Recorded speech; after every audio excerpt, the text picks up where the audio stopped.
I welcome you. Archna Sahay, please. My name is Archna. My name is Archna.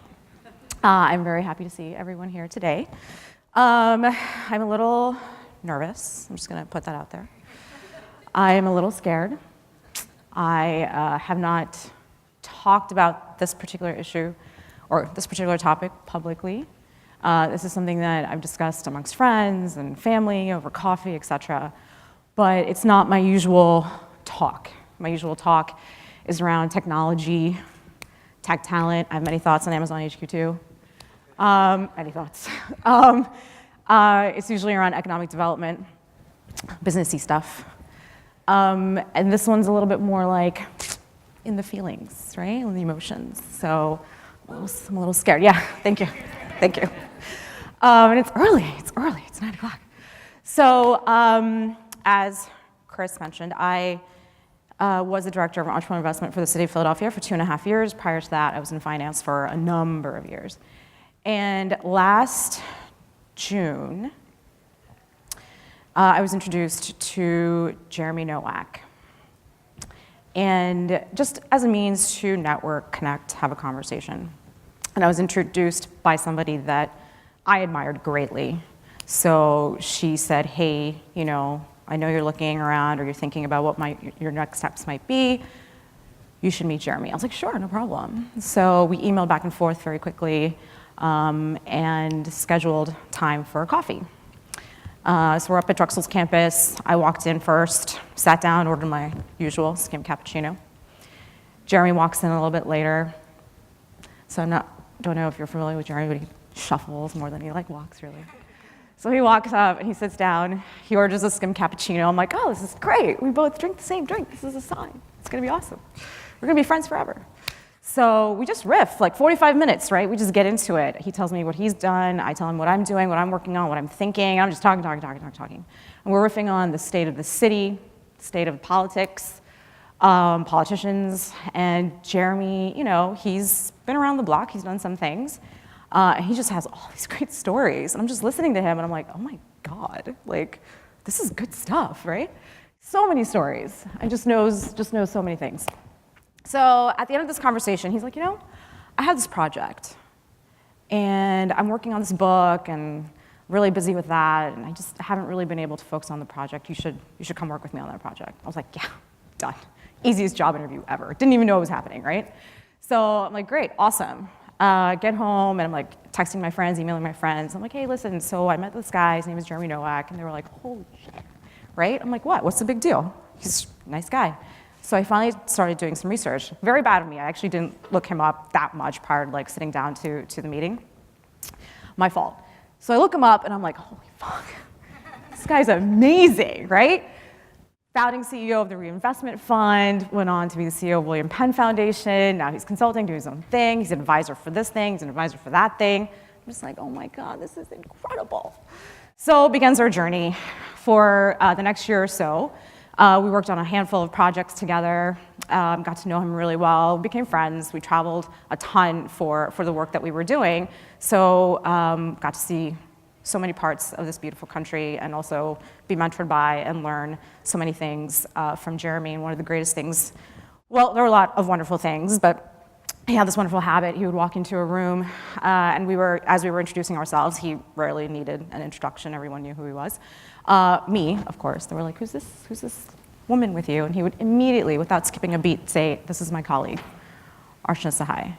I had never experienced that in my entire life. I've been working for 18, 20 years. No one has ever just, without a beat, introduced me as their colleague. And this is somebody, it's not just anybody, this is Jeremy Nowak, right?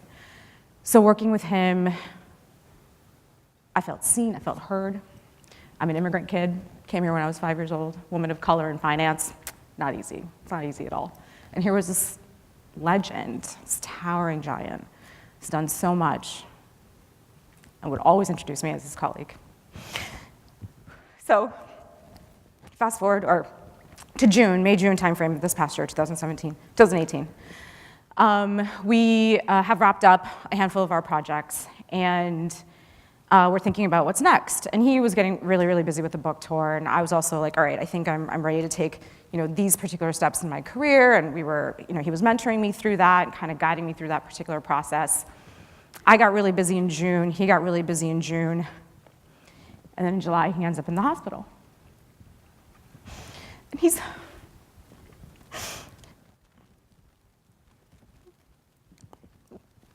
goes in, and I'm like, oh, it's a heart attack, it'll be fine. A few days, he'll be out. 3 weeks in, and he passes away. So, never quite got to say goodbye. And also, never quite got to say thank you for all the things that he showed me and that he provided through his mentorship and leadership of me as well as of so many people around him. So the Lindy Institute, where he was a fellow at Drexel, just launched their series with these 3 fellowships. And so their inaugural fellows, he worked very, very closely with, and I saw him, just the way he would mentor me, mentoring these 3 young, bright minds that are going out and developing solutions for local problems that Philadelphia is facing, from opioid crisis to workforce development issues to empathy. And, so Chris and I were chatting. I was at one of the Kismet co-working spaces for a design thinking session around a project, and he and I just got to chatting about this particular event that he was putting on, his thoughts on what I thought about legacy and leadership, and I'm like, oh, those were really, really big words. I don't know that I know anything about legacy and leadership, but I work with somebody who knew a lot about legacy and leadership. And I would like to think that the legacy that Jeremy has left behind is one of leading with incredible kindness, coupled with a really give 'em hell attitude. He did not suffer fools. And he taught me how to do the same. And he showed me how to use my voice and gave me that platform. And not just me, he gave a lot of people that opportunity in this city. And I know through our conversations, we'd be talking about work, and then something would happen in the city, and I'd say, gosh, there isn't enough Asian representation in Philadelphia, Jeremy. Or for sure, the Commerce Department would do something, and I would say, there is no economic development plan for tech talent. I would fire off these emails and fire off these text messages to Jeremy, just totally going crazy about, how everything was falling apart. And eventually, he would just turn to me and say, write about it. And that was his way of saying, I don't want to hear it anymore. You got to go do something about this. And he would just say, write about it. And I didn't write about it. I was still too scared. And I felt like, what would I ever have to say? So right now, I am currently on a project in Milwaukee, Wisconsin, where I'm helping scale up their tech ecosystem there and working alongside some wonderful people, some wonderful community leaders. And as I got to know Milwaukee, as I'm getting to know Milwaukee, I'm realizing there are so many similarities between Milwaukee and the city of Philadelphia, right? Milwaukee demographics are very, very similar. Socioeconomic issues are very, very similar. Milwaukee has a poverty rate of 28%. Philadelphia's poverty rate is 26%. And when we're in Philly, we talk about this a lot. We talk about the poverty rate a lot. And we talk about the issues, and we talk about how we move past it. I'm not sure we're really doing anything, though, because this poverty rate has been sticky for a really, really long time. And then I go to Milwaukee, and I see this similar situation. I'm just like, how is this possible that in the richest country in the world, we have these rates of poverty across our major, major cities, right? So I'm back here in Philadelphia for a few days to come here and talk to all of you wonderful people, see my family, see my friends. And I just think to myself as I'm walking around the city yesterday, there's a city the size of Milwaukee inside of Philadelphia that is completely insecure, that is poor. Milwaukee's about 600,000 people. So as we are here today, food secure, shelter secure, community secure, able to take a Monday or a Thursday morning off, or all of Thursday off to talk to one another, to enrich ourselves, which is a beautiful thing. This is a wonderful thing, to connect with people, to talk to people, to learn new things, share our stories.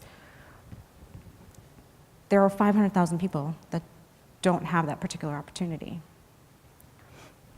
So when I think about, leadership going forward or legacy going forward, is this our legacy as Philadelphians, as a community? Is this what we're leaving behind? Is this what we stand for? Is this what we represent? So Jeremy would say, do the work. Do the work, Archna. And I'm like, it's a lot of work, Jeremy. It's a lot of work.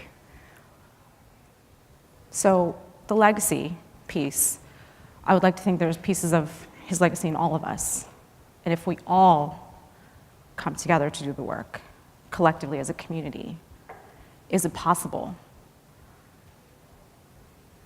that our legacy will be that we managed to get rid of that poverty rate, to completely bring it down, so that every Philadelphian can experience the magic of what we are experiencing here today.